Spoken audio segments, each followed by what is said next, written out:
ఎక్కడ చేసిన పాపాలైనా పుణ్యక్షేత్రం దర్శించితే పోతాది. పుణ్యక్షేత్రములో చేసిన పాపం మాత్రం చాలా గట్టిగా ఉంటుంది అంటున్నాడు. శ్లోకం: అన్యక్షేత్రే కృతం పాపం పుణ్యక్షేత్రే వినశ్యతి. పుణ్యక్షేత్రే కృతం పాపం వజ్రలేపో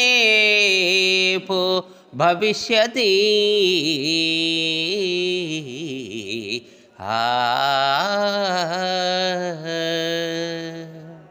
భావం: ఎక్కడెక్కడో చేసిన పాపాలు ఏటి ఒడ్డుననున్న పుణ్యక్షేత్రం దర్శించితే తొలగిపోతాయి.